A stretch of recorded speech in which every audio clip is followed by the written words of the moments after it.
Hi, this is Matt. Today I want to talk to you about the difference between social justice and biblical justice. This is the second part of a two-part series on social justice.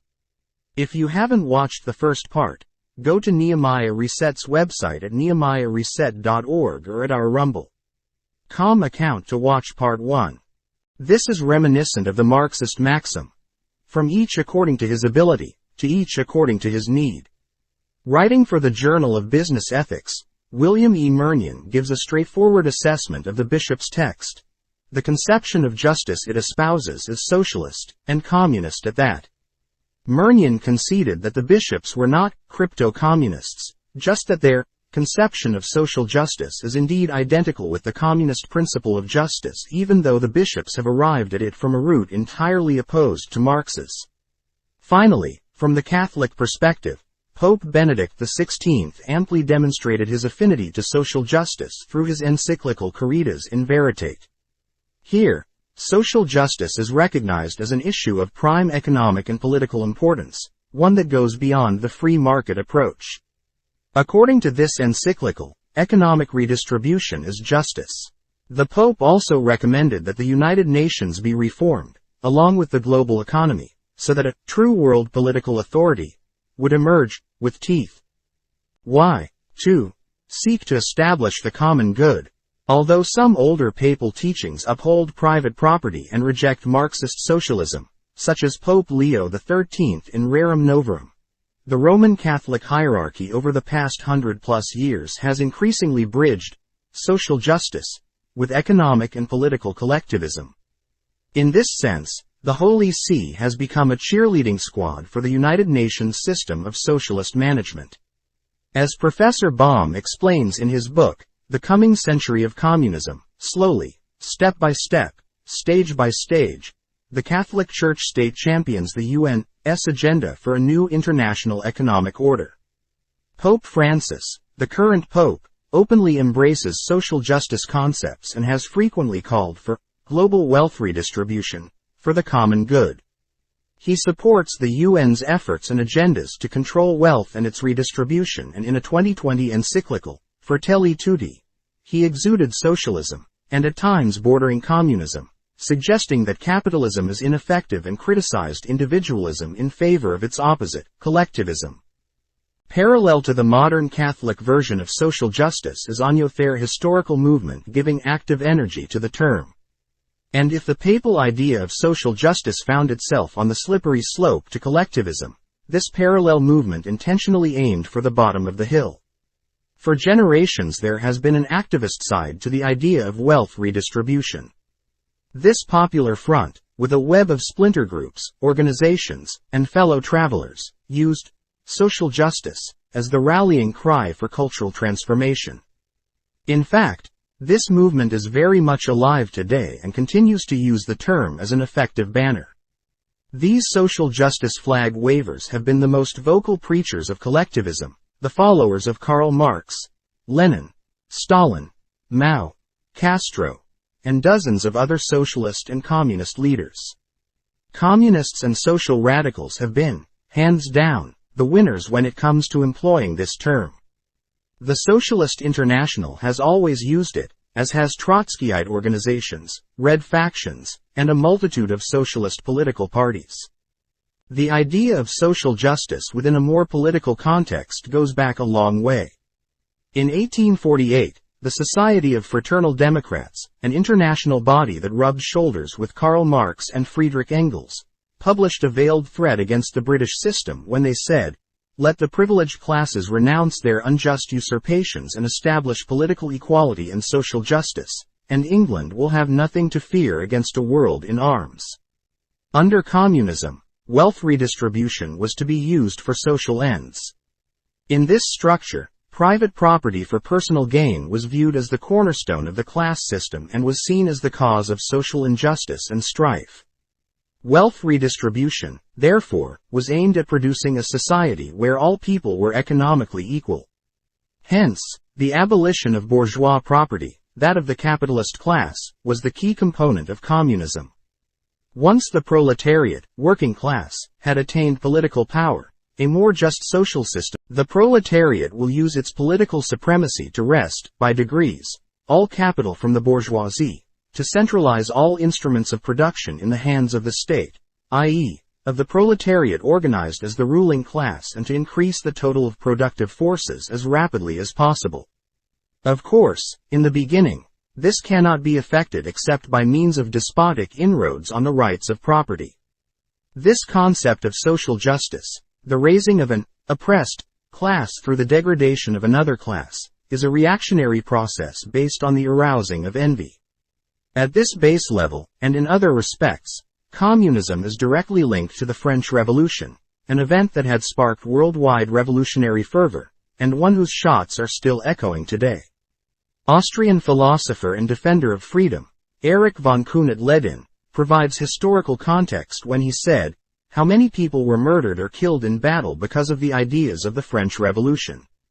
In their various stages, guises, and evolutionary forms, because of the ideas of equality, ethnic or racist identity, a classless society, a world safe for democracy, a racially pure people, true social justice achieved by social engineering."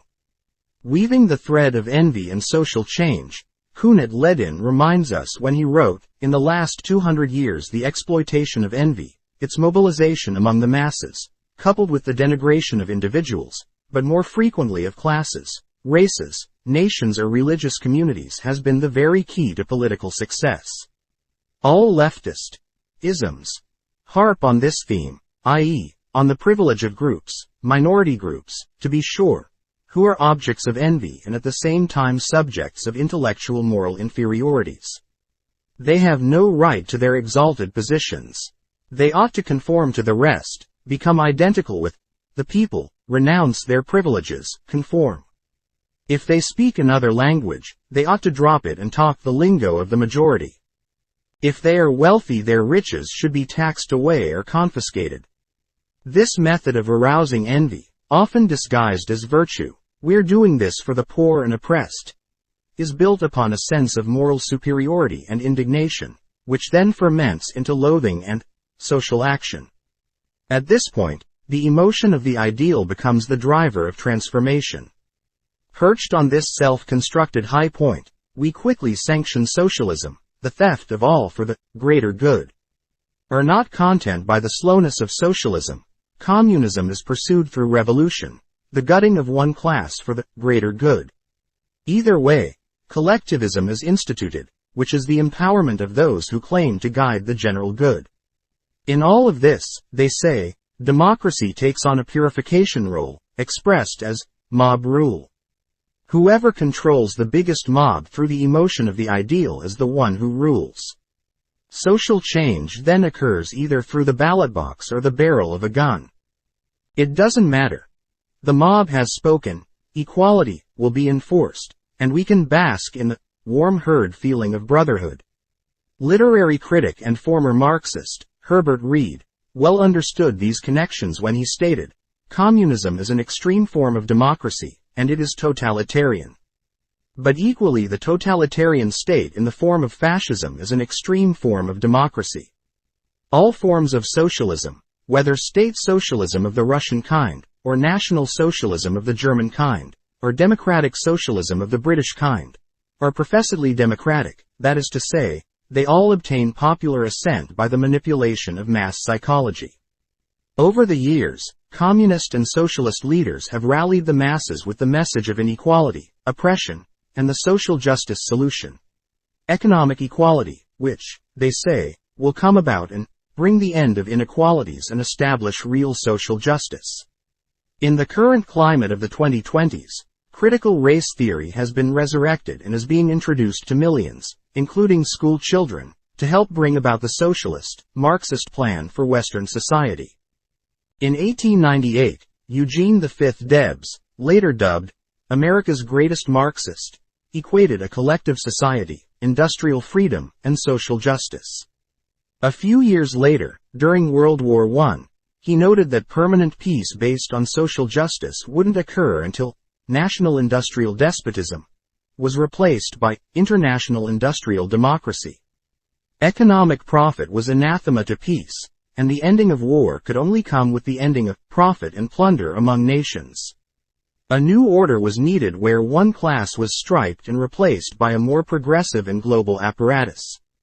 Lenin and his gang came to power with an ambitious program of measures designed to ensure social justice and improve the lot of the poor.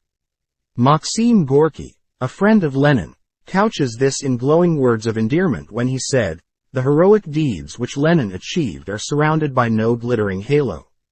His was that heroism which Russia knows well, the unassuming, austere life of self-sacrifice of the true Russian revolutionary intellectual who, in his unshakable belief in the possibility of social justice on earth, renounces all the pleasures of life in order to toil for the happiness of mankind."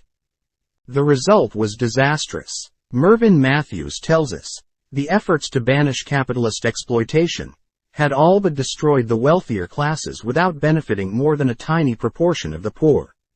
But it did benefit Lenin and company. Never mind the mountain of corpses, progress always comes with a price.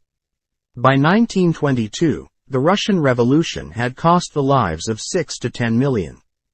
Decades later in the Americas, Castro summed up the Cuban Revolution as an aspiration for social justice. Che Guevara couched his bloody revolution as an armed struggle for freedom of rights and social justice. This crude theme is common to all leftist uprisings because it rests in the heart of all leftist ideologies. Socialist author Celia Hart put it this way, "With the exploiting classes there will never be social justice. Without social justice there will never be peace." Never before has the world needed, as now, to remember November 7, the anniversary of the October Revolution. Never before must we understand that the banner of Bolshevism never died.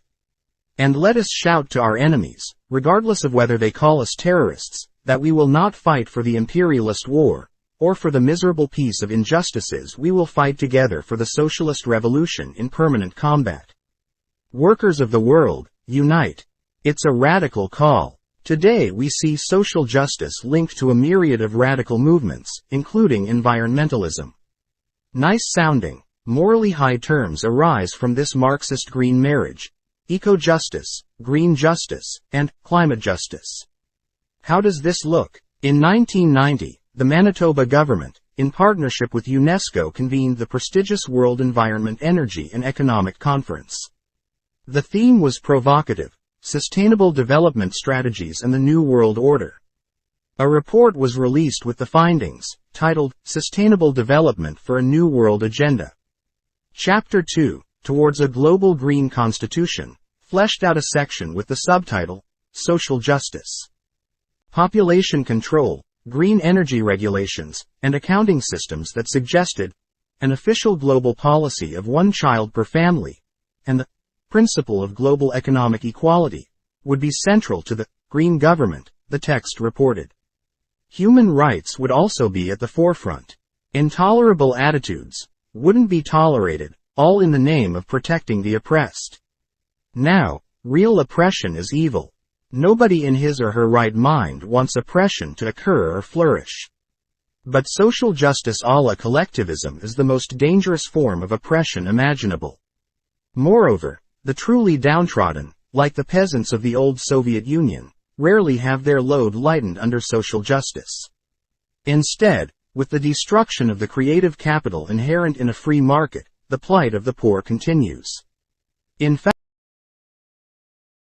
no wonder F. A. Hayek called Marxist-based social justice a pseudo-ethics, one that fails every test which a system of moral rules must satisfy in order to secure a peace and voluntary cooperation of free men. We often hear the quote, "My church has a social justice mandate. This is something I support." Sounds nice, but can you tell me what you mean? The usual response I get, thankfully, centers on feeding the poor, helping at a homeless shelter or safe house, assisting the elderly, working with troubled teens, or supporting an orphanage. Sorry, that's not social justice. The dominant social justice concept for the past 150 years has been centered on the sliding slope of papal-advocated wealth redistribution, alongside a Marxist version of collectivism.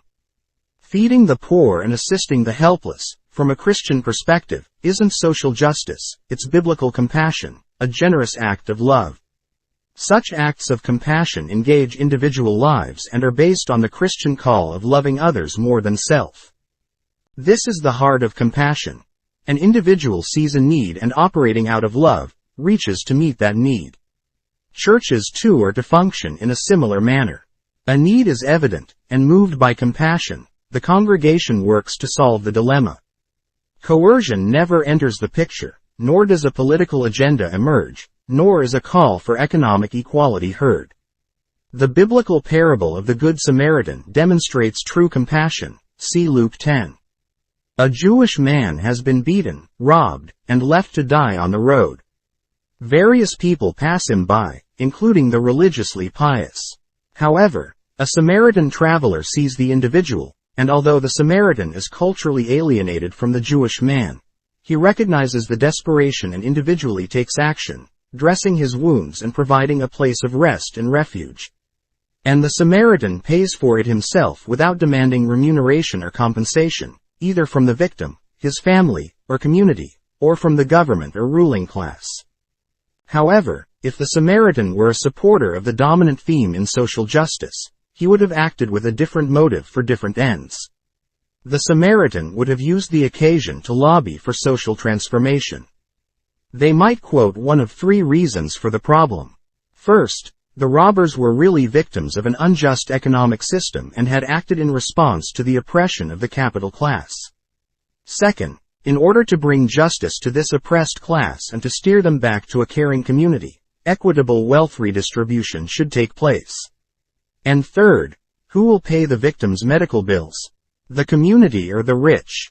In the social justice framework, another agenda lurks behind the tragedy.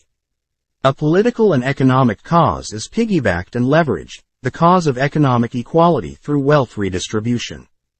This isn't about truly helping the victim, it's about using the victim. Biblical justice, on the other hand, never seeks to dismantle class structures. Evil actions are condemned, but this isn't specific to a particular social stratum. Consider the words of Leviticus 19:15. Ye shall do no unrighteousness in judgment. Thou shalt not respect, or be partial to, the person of the poor, nor honor the person of the mighty. But in righteousness shalt thou judge thy neighbor. In other words, according to the Bible, true justice means we do not show partially to someone based on whether he or she is poor or rich, but rather true justice is based on the standards of righteousness that God has put forth in His Word. God made us different. We are unequal in aptitude, talent, skill, work ethic, priorities, etc. Inevitably, these differences result in some individuals producing and earning far more wealth than others. To the extent that those in the social justice crowd obsess about eliminating economic inequality, they are at war with the nature of the Creator's creation. The Bible doesn't condemn economic inequality. Jesus, Himself, didn't condemn economic inequality. Yes, He repeatedly warned about the snares of material wealth and especially the love of money. He exploded the comfortable conventionality of the Pharisaical tendency to regard prosperity as a badge of honor and superiority. He commanded compassion toward the poor and suffering. But He also told His disciples, "You have the poor always with you." See Matthew 26-11, and in the parable of the talents see Matthew 25 verses 24-30. He condemned the failure to productively use one's God-given talents, whether many or few, exceptional or ordinary, by having a lord take money from the one who had the least and give it to him who had the most, thereby increasing economic inequality. The Lord's mission was to redeem us from sin, not to redistribute our property or impose economic equality on us. Jesus explicitly declined to undermine property rights or preach Economic Equality Act when He told the man who wanted Jesus to tell his brother to share an inheritance with him, "Man, who made me a judge or divider over you?" As we see in Luke 12:14. I must confess that it's easy to fall into the social justice way of thinking. My childhood rant over what I perceived to be injustices showed me, in retrospect, the power of an emotional ideal. Yet, If by some twist I had followed up on my self-righteous emotional outburst and had become a social justice advocate in the true sense of the phrase, a sad irony would have occurred. In the name of justice, I would have promoted socially sanctioned theft, all for one collective, and theft for all. Let us act with compassion, be charitable, and pursue true justice. Let us be wise in our actions, clear in our language, and honest in our motives. Let us remember Micah 6-8, which states, He hath showed thee, O man, what is good and what doth the Lord require of thee, but to do justly, and to love mercy, and to walk humbly with thy God. Thank you for taking time today to talk about the issue of social justice versus biblical justice. Remember, if we pursue social justice, we will go down the road to communism, which is where we are headed today. Get on board with biblical justice. Treat people like God wants us to treat them. Let the parable of the Good Samaritan be our guide. Treat people with compassion, but also realize sometimes biblical justice means that we need to have tough love. I hope you enjoyed this video today. This video is the second in a two-part series on social justice. If you want to see the first part or more videos on today's cultural issues, go to the Nehemiah Reset website at nehemiahreset.org or our rumble.com channel. Thanks for watching and have a great day. Thank you for watching this video from Nehemiah Reset. We hope you found it informative and helpful. Our mission is to assist Christians in developing a biblical worldview as it pertains to relevant cultural issues. We seek to inform Christ's followers, equip them, and mobilize them into action to vote for their biblical values and to actively engage the culture. If you enjoyed this video, please like, share, and subscribe to our Rumble, YouTube and Facebook channels. You can also visit our website at nehemiahreset.org to learn more about our vision, our resources, and our upcoming events. Thank you for your support and God bless you.